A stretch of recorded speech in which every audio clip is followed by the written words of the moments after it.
This is Charles Kelsch inviting you to listen to a message from the Prince of Preachers.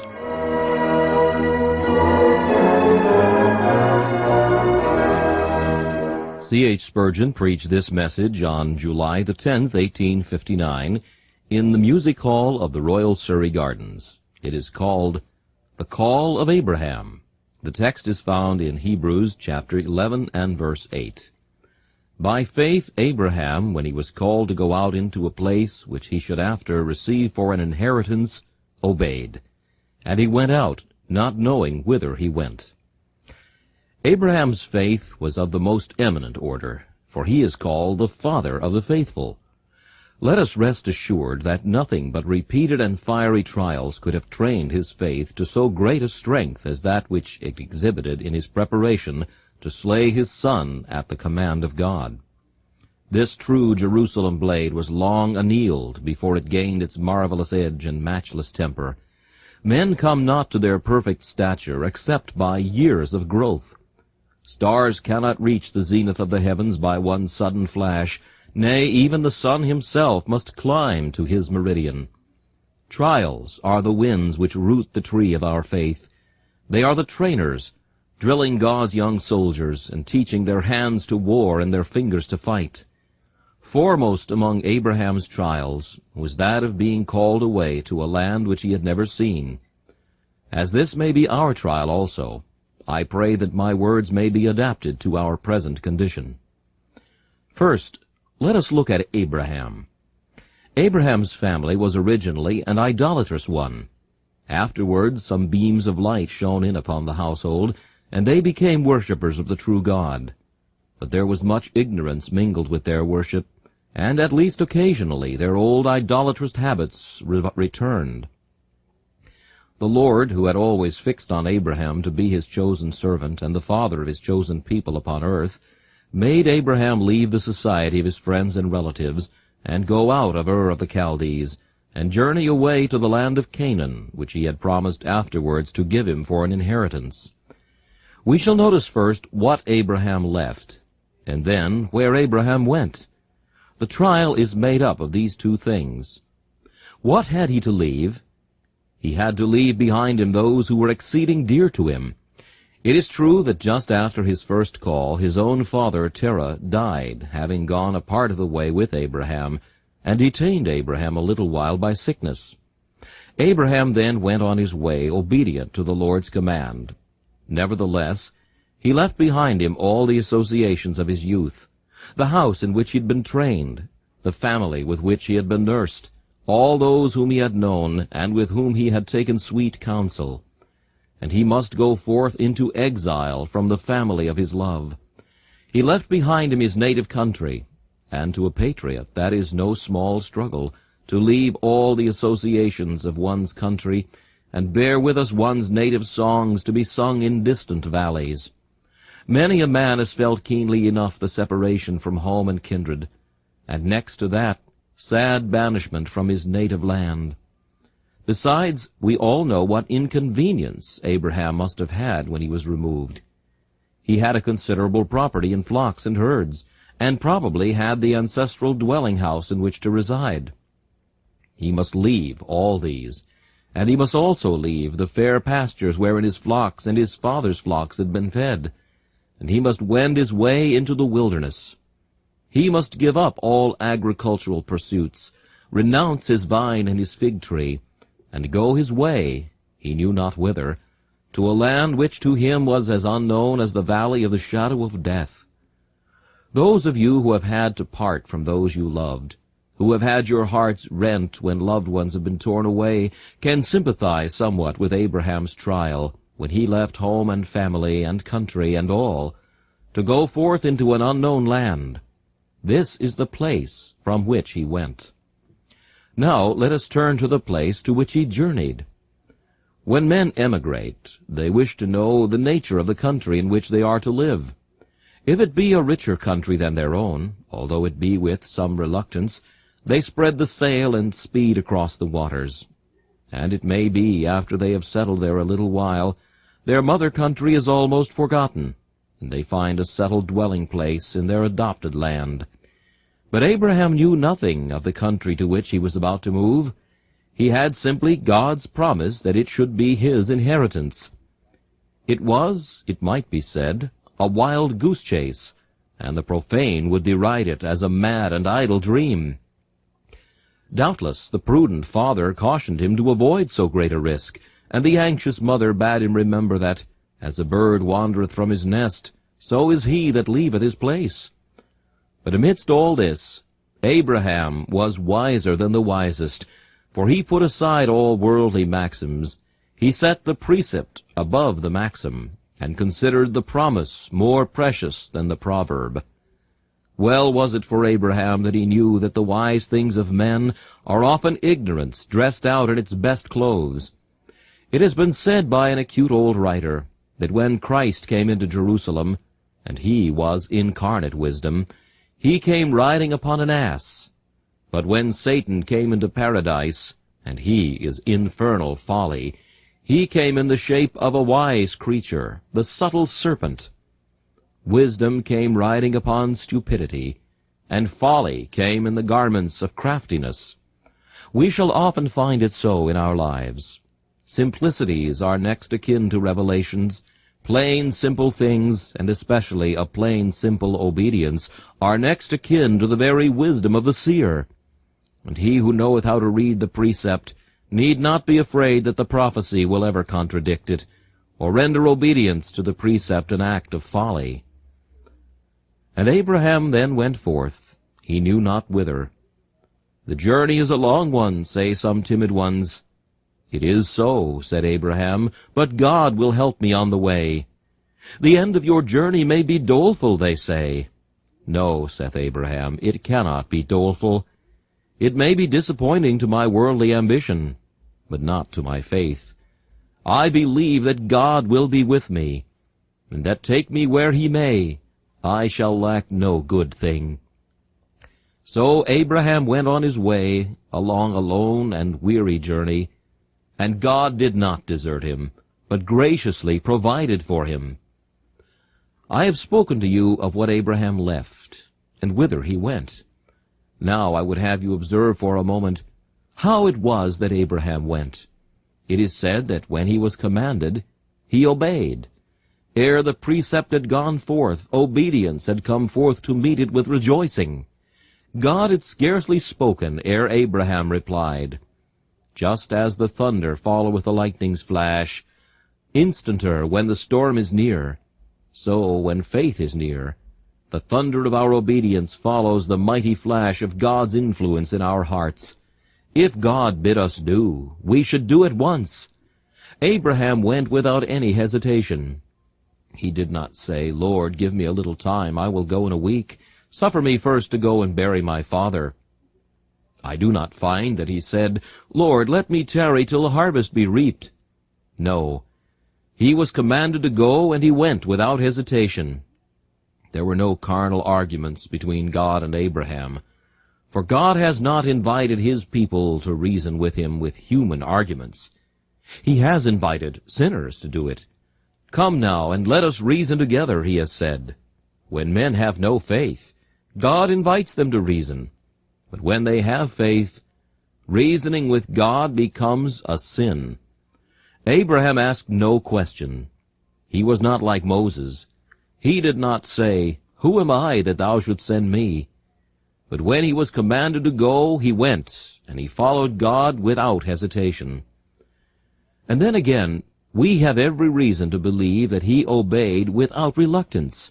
He went as cheerfully away from his father's house as he had ever gone into it.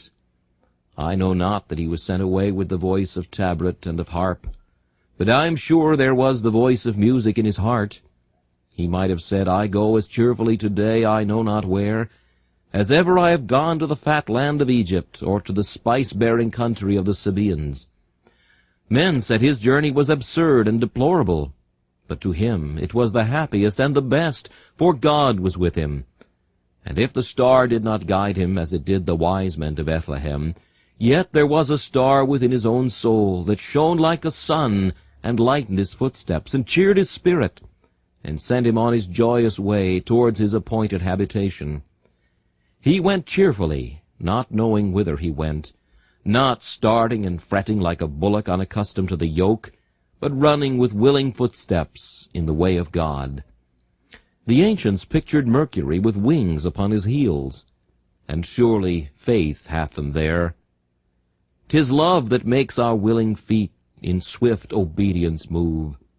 Love may be the wings, but the wings are upon the feet of faith, and it flies to do the will of God whilst hearkening to his commands.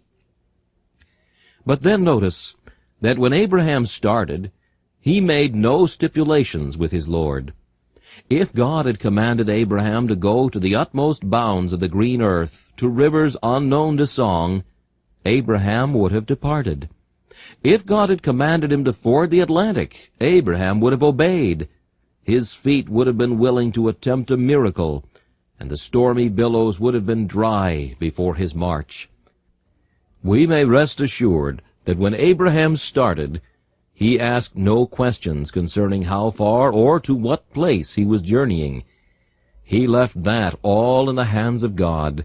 His faith put its hand inside the hand of its father, and he was content to be led wherever his father would lead him. Now it is always foolish in us to be led by man, for then the blind lead the blind, and both fall into the ditch. But for the blind to be led by God is one of the best and wisest things. We sometimes put blinkers upon horses that they may not see too much. I fear we might wear such things ourselves to great advantage. In watching with the eyes of carnal reason for objections to God's precept and providence, it would be well if our eyes were burnt out, or better for us to enter into life having no eyes, than having two eyes to follow our own devices, and find our end destruction in hell fire. Abraham's faith, then, was a tried one. And now I conclude this sketch of the patriarch's call by observing that Abraham's faith was well rewarded. I think with all the trials of Abraham, you and I might even envy his position. That tent of his was a royal tent. Never did the curtains of Solomon himself enshroud more true royalty or kingly nobility than this poor tent in which Abraham sojourned. What a blessed man was he! His very dreams were blessed. The Lord was his shield and his exceeding great reward. A land was given to him, and was it a barren land? No.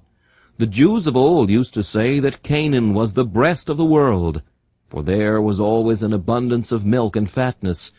Other countries might have been the world's extremities, but this was the world's own breast, flowing with milk and honey. God gave him from the river of Egypt, even to the great river, the river Euphrates, and he, looking from his starry heights as an exalted patriarch, saw a race as numerous as the sand of the sea inhabiting the land. And he expects a mightier blessing yet. He looks for the day when the sons of Abraham shall, at the second coming of Christ, be assembled in their own land, and all peoples shall walk in the light of Zion. I think I have said enough about Abraham. Had my voice been strong enough, I could have enlarged, for it is a subject upon which much might be said, extremely interesting to the spiritual mind.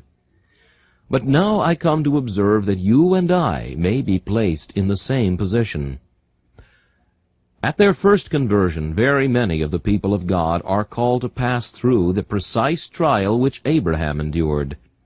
Some of us, it is true, were born of pious parents, and our conversion was a theme of joy to the house. It made jubilee. The fatted calf was killed, and there was music and dancing. But others were born as children of the Philistines. Our parents were haters of God. I may be addressing such. No sooner did you begin to attend the house of God than your father was the first to laugh at you. And when you were detected on your knees, mother and brothers and sisters all assailed you with sneers and ridicule. It may be that you have suffered much household persecution for the sake of Christ's cross and the profession of it you have made. Moreover, you may have been called to separate yourself from your whole ancestry, for in looking back you cannot detect on the family tree one branch that ever bore heavenly fruit. The whole head is sick, and the whole heart is faint. The whole family has been given up to Satan, and you have been called to bear a lonely protest to the gospel of Christ. You have come out. You have blighted your own worldly prospects. You have drowned your own interest in crossing the river.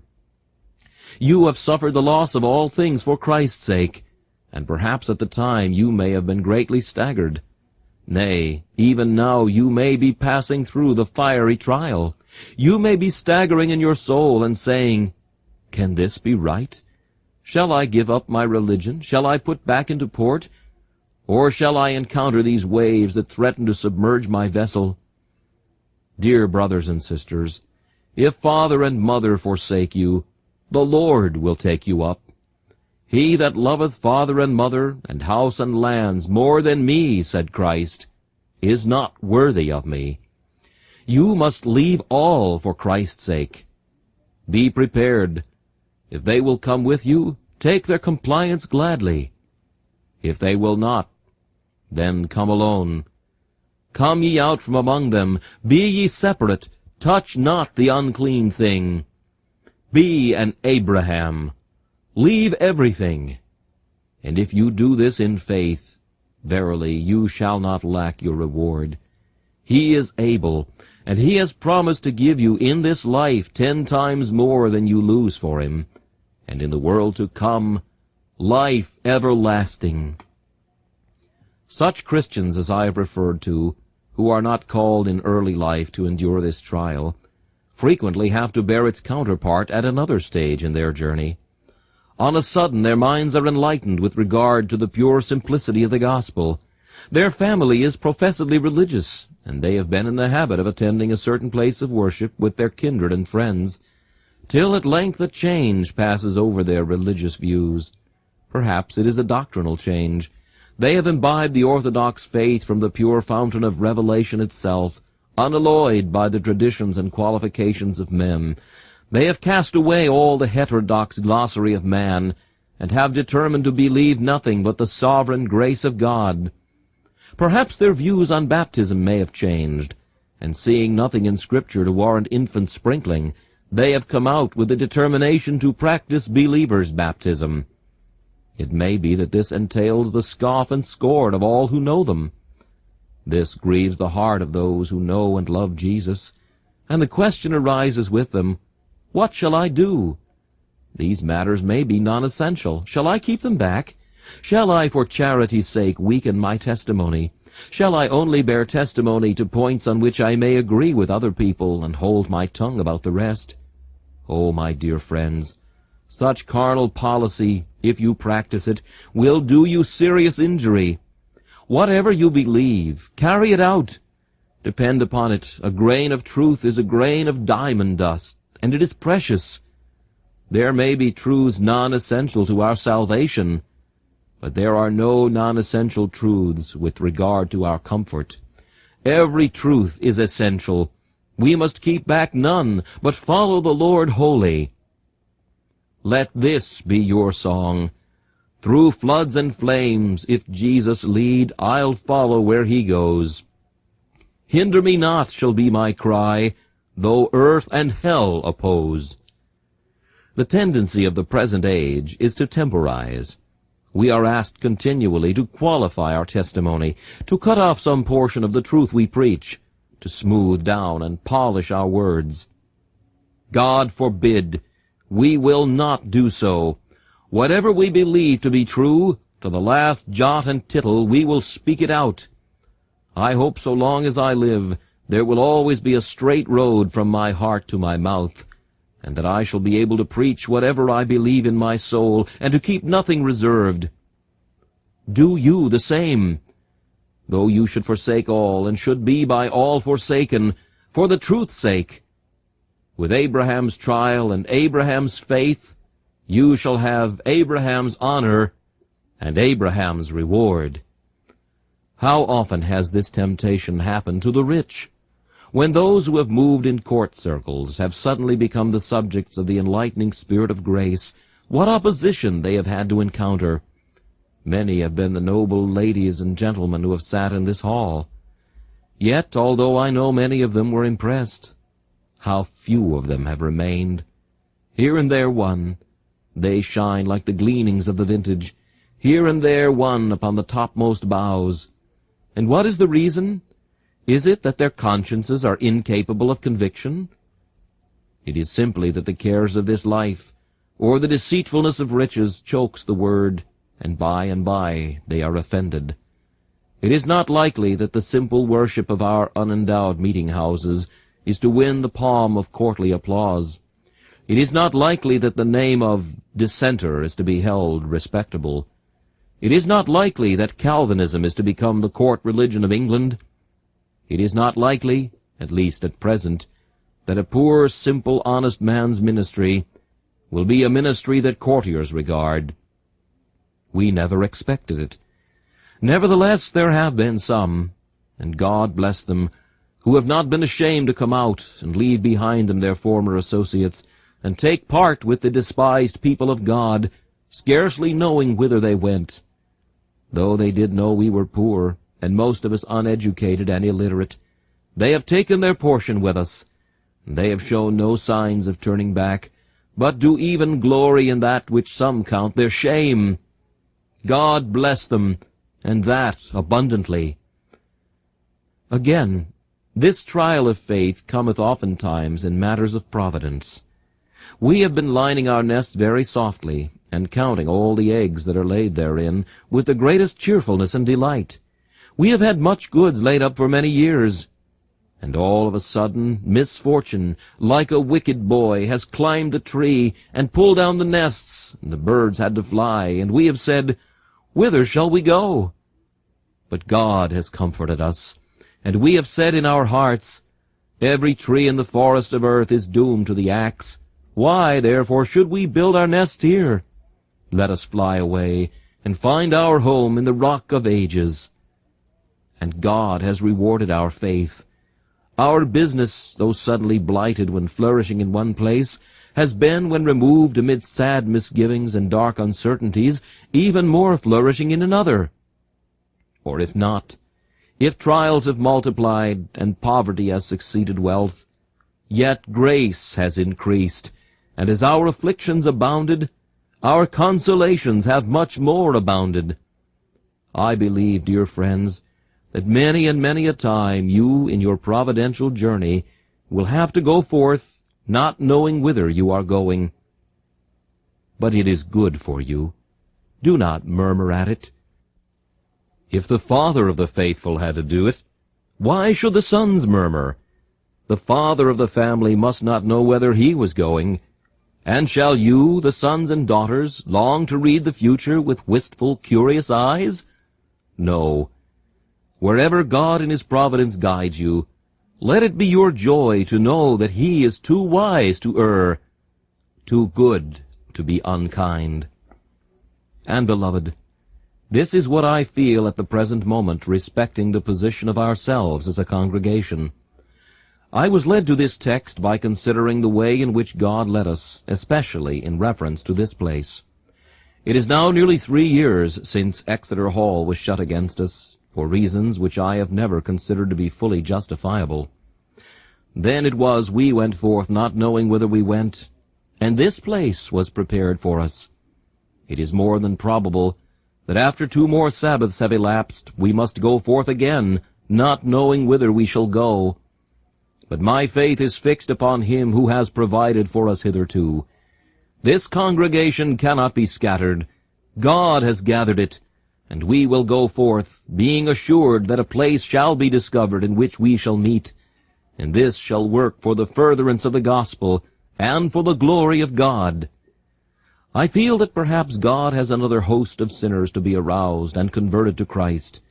We are getting old, steady sort of folks here, and we have settled into a respectable concern.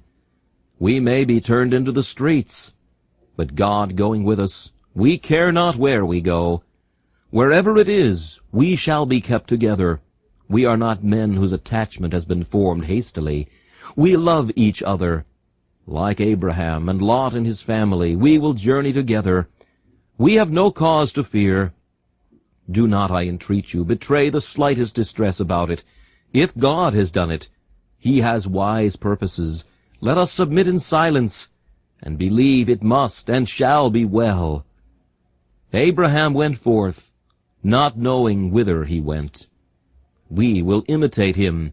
While Abraham's faith is our faith, Abraham's God is our God. He speaks, and every doubt is hushed. Fear not, Abraham. I am thy shield, and thine exceeding great reward. So then we may boldly say, The Lord is my helper, and I will not fear what man shall do unto me. And I thought, while meditating upon this text, that the time must come to each of us when, in a certain sense, we must go forth from this world, not knowing the place to which we are going. The hour is coming when you and I shall lie low upon our silent beds of languishing, and the message will come, Arise, and go forth from the house in which thou hast dwelt, from the city in which thou hast done business, from thy wife, from thy children, from thy bed, and from thy table. Arise, and take thy last journey. And what know I of the journey? A little have I read of it, and somewhat has been revealed by the Spirit to my soul. But how little do we know of the realms of the future! We may know there is a black and stormy river called death. He bids me cross it. May he give me grace to go through the stream. And after death, what cometh? No traveler has returned to tell. Some say it is a land of confusion and of the shadow of death. Well, be it what it may, we will go forth, not knowing whither we go, but yet knowing that since he is with us, passing through the gloomy vale, we need fear no evil. We must be going to our Father's house, be that where it may. We must be going to our Heavenly Father's kindly home, where Jesus is, to that royal city which hath foundations, whose builder and maker is God. This shall be our last removal, to dwell forever with him we love, to dwell in the bosom of God. We will take our last journey, and we will not fear to take it, for God is our refuge and strength, our helper in the hour of trouble and of death. And now my voice almost fails me, and therefore I must come at once to the last point, which is that of exhorting you most cheerfully to follow the guide of divine providence and precept, lead it wherever it may. Let us follow the shepherd with a ready mind, because he has a perfect right to lead us wherever he pleases. We are not our own. We are bought with a price. If we were our own, we might repine at our circumstances. But since we are not, let this be our cry, Do what thou wilt, O Lord, and though thou slay me, yet will I trust in thee. We are not true to our profession of being Christians if we pick and choose for ourselves. Picking and choosing are great enemies to submission. In fact, they are not at all consistent therewith. If we are really Christ's Christians, let us say, It is the Lord. Let him do what seemeth him good. And then, in the next place, we ought to submit, because wherever he may lead us, if we know not where we go, we do know one thing, we know with whom we go. We do not know the road, but we do know the guide. We may feel that the journey is long, but we are quite sure that the everlasting arms that carry us are strong enough, be the journey never so many leagues in length. We do not know what may be the inhabitants of the land into which we may come, Canaanites or not. But we do know that the Lord our God is with us, and he shall surely deliver them into our hands. Another reason why we should follow with simplicity and faith all the commands of God is this, because we may be quite sure they shall all end well. They may not be well apparently while they are going on, but they will end well at last. You sometimes see in a factory the wheels running some this way and some the other, and some crossways, and they seem to be playing all sorts of antics. But somehow or other, the divisor brings them all to work for some settled object. And I know that come prosperity or come adversity, come sickness or come wealth, come foe, come friend, come popularity or come contempt, his purpose shall be worked out, and that purpose shall be pure, unmingled good to every blood-bought heir of mercy on whom his heart is set. And may I add, to conclude, let us as a congregation, above all others, put the most implicit trust in our wonder-working God. When we recollect what he has already done for us, how he hath made the wrath of man to praise him, the contempt, the contumely, and the scorn has helped to bring to this place the willing thousands to hear the word. The abuse of our enemies has been our best help, our grandest assistance. And in looking back day after day, and Sabbath after Sabbath, I can only hold up my hands and exclaim, What hath God wrought? And shall we doubt for the future? No. Mariner, hoist the sail, loose the rudder bands, drag up the anchor. Once again to sea we go, with the flag of faith at the masthead, with Jehovah at the helm. To a sure port the vessel shall be guided, though the storm may howl, and hell beneath shall be stirred. For God is with us, and the God of Abraham is our refuge. God give to every one of you the firmest trust in his providence, that you may go forth, not knowing whither you go. As for you that believe not in God, may you be led to believe in the Lord Jesus Christ as in your Redeemer, and afterwards to trust your God, and leave all your concerns in his hands. This message, The Call of Abraham, was preached by Charles Haddon Spurgeon on July 10, 1859.